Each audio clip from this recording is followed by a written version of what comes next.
G'day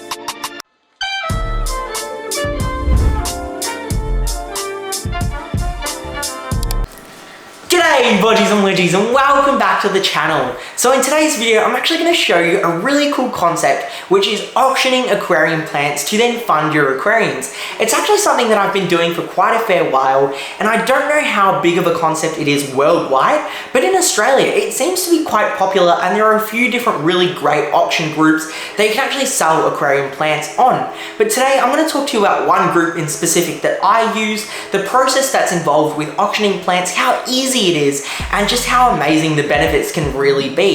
So before we get into this video and see the whole process involved, as always, let's acknowledge the traditional custodians of the land I'm filming on, the land that you're watching this video on, and the amazing people who are currently managing our land, like our park rangers, our councils, everyone amazing like that. So a huge thank you to them and a massive thank you to you for watching this video, but let's have a look to make some cha-ching by auctioning some aquarium plants.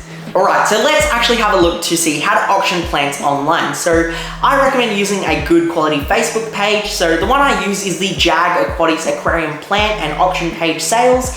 It's a really great page because there are lots of good people there, kind enough to help you out with an auction.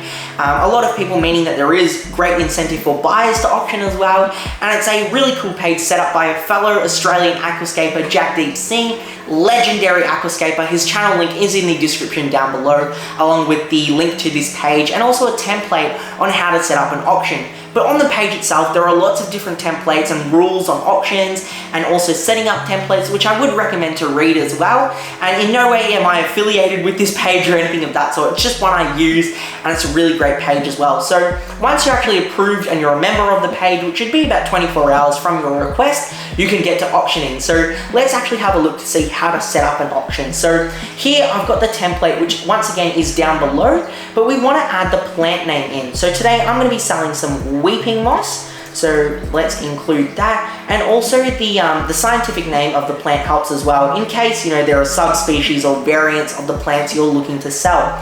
So once we've got weeping moss in there, we then want to put in the auction end time, or the date that the auction will be finishing. So today is the 10th of September, Friday, and I want this auction to end on the 12th, being a Sunday. So we're just going to put in the month being September and the day being a Sunday, so that's fine, put a space there, and also the time. Now, you can do this anytime really, the morning or the afternoon, but I generally like to do this in the afternoon, so that way people who have had a busy, weekend day can relax in the afternoon, look at what's for sale, and it's just a good time because you're getting the most out of your day as well.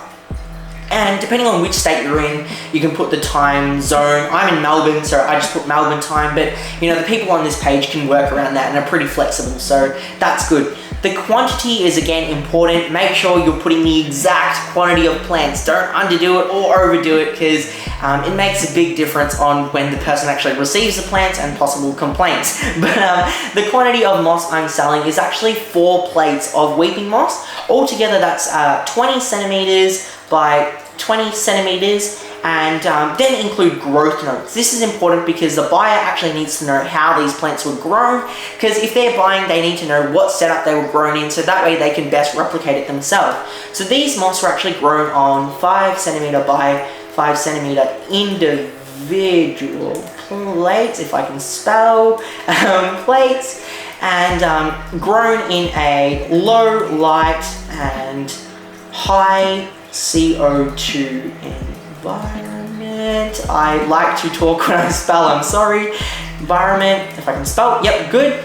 And also low fertilizers, because I don't really fertilize too much, I rely on CO2, so low FERTS. And that's essentially all that you require there.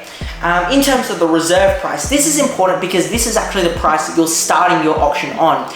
Don't be concerned if it's too low, because it's better to go a bit under than go way overboard, because that can really throw people off from auctioning. And what I've also noticed is when one person gets on the wagon and puts in one bid, you then get a lot more interest. So I'm going to start off at a conservative price of $25. If someone was to buy an individual plate of weeping moss online, it ranges anywhere from 20 to 25, and I'm selling 4. So that's a really great incentive for someone to actually jump aboard and get onto this auction. So I'm putting it as 25. The minimum bid increments, I wouldn't recommend changing it from $2. You can maybe put something like $5, but again, that can throw people off from what I found. So I use $2 and I just recommend to use that. And the bin price. Now this is optional. This is where you get to play around a bit. Now the bin basically means buy it now, and that's for people who may potentially not really want to auction and just get a good deal on buying all the moss together. So that's where I've done a buy it now cost, and that's going to be $80 for me. So if this was $25, individually that works out to be, if my math is correct, $100. So I'm just going to put 25 as a quick, easy way for someone to buy this moss. So again, that's optional. You can let the auction run out or put a buy it now. I prefer to use this because it's just easy for me. And the postage cost. Now, depending on the size or the box that you're using and that kind of thing, express post packages cost can vary. $25, $15 to $25 is where it ranges, so I'm leaving it as it is from the template that I used. And unfortunately for those folks who are living in Tasmania or WA, we actually can't ship plants to you, so make sure that you include that. Quarantine rules just don't allow it, so no posting to Tasmania or WA. Also, include if your plants have been grown in a snail-free or algae-free environment. This tank that I grew my weeping moss actually did contain Malaysian trumpet snails and potentially some algae. It's pretty clean, but you never know, so there's always a risk. So I just include that. I do make sure that I clean the plants, make sure that there are no visible snails, but eggs or that kind of thing may be a potential. So just include that, so that way the buyer knows what they're buying or getting into. And payment method can be through PayPal or bank transfer. So once your auction is actually in play and you're nearing that end time and you see the final bid was placed by X person, you can always directly message them on Facebook and then pass out your PayPal or bank transfer details, and that way they can do the transfer of funds. After the funds have actually been received, and you can then show a screenshot, make sure you do that to the person or let them know that you have in fact received the funds. That way they can then know that the funds have been safely received, and also that gives you the clearance to then post the plants out to them. And the moss will be posted on the 13th, which will be a Monday. Mondays and Tuesdays are the best dates to post express plants, because that's the express post, like fast dates is what I'd recommend. So the 13th of the 10th is what we're in, yep.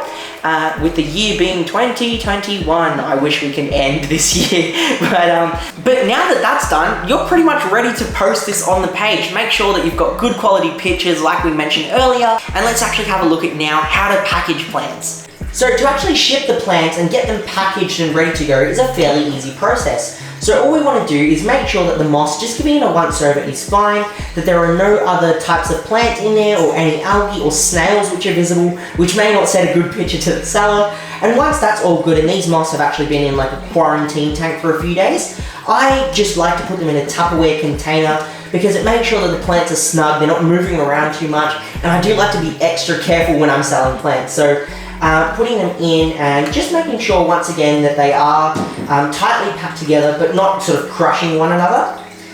Put those in. And you'll also notice that they have actually lost quite a fair bit of moisture whilst staying on this this towel here. So I do also like to give the plants a bit of a spray down. You don't want to go too crazy or pour water into here to the point that they're like submerged, but just giving them a bit of a slight spray so they are damp. Make sure that through the shipping process they don't dry out too much. But that's also why I do put them in a container, to make sure that that moisture stays locked in. So once that's nice and tightly sealed, you can put a rubber band on this if you're wanting to be extra careful, but I'm actually putting it in a polystyrene box, and that's what I'd recommend, just so it doesn't go through too many temperature fluctuations or anything of that sort. This technique is actually used for sending out shrimp and that kind of thing, but I just do this for plants as well. So we've got the plants here, and this is nothing fancy, actually just a reused container, which I actually did receive some shrimp in. So we've got the container here, a bit of bubble wrap, and I've also got the moss in this takeaway container. Sitting that in there, making sure that it is fitting nice and tightly. And once that's all good, not busting open, we just want to close that, give it a bit of a tape around the edges, so I'll do that now. Okay, so tape is on, and now we want our express post envelope. Again, making sure that this is express post because it will arrive to them as soon as possible. You don't want to try anything else. Along with that, you also want to make sure that you're conveying the date to the buyer as well, and making sure that you're shipping this on a Monday or a Tuesday. Anything later will mean that there's a high chance of it being caught over the weekend, and you don't want that. You ship it on Monday or Tuesday, and it will definitely arrive to them by Thursday, and you definitely don't want to go past that time. So this envelope is actually bigger than what I need, however, it's what I have on hand. There is one which is a smaller size than this, and that's what you'll be needing. So just opening that and putting our box into the envelope. Once that's done, we want to seal this up and make sure that it is tightly packed. Alrighty, Bodgies and Widgies, I really hope you were able to take something away from that really cool concept of auctioning aquarium plants online. The plants that I had sent out actually arrived perfectly safe, and if you follow those instructions that I mentioned about postage times, how to pack plants, and also how to create your ad as well, you can definitely ensure that you're going to get great success with sales. And I have to say a massive thank you to Jag and his amazing admin team for creating and maintaining an amazing platform that we have in Australia, which is the Jag Aquarium Plant auction page. Again, I've got all of the links to not only the auction page but Jag's socials as well in the description down below, so to make sure that you do check them out and try out your luck at selling aquarium plants. It's a really great way of funding your aquarium hobby, which can be pretty expensive at times, but yeah, I just really enjoy doing it. And as a matter of fact, this week I'm actually going to be putting up an auction for weeping moss, so you know, if you're looking for some moss, make sure to check that out as well. But yeah, huge thank you for watching, and if you want to see more plant videos like this, consider subscribing to the channel. But that's it from me, so as always, stay happy, stay safe, stay Australian. Bodgie out.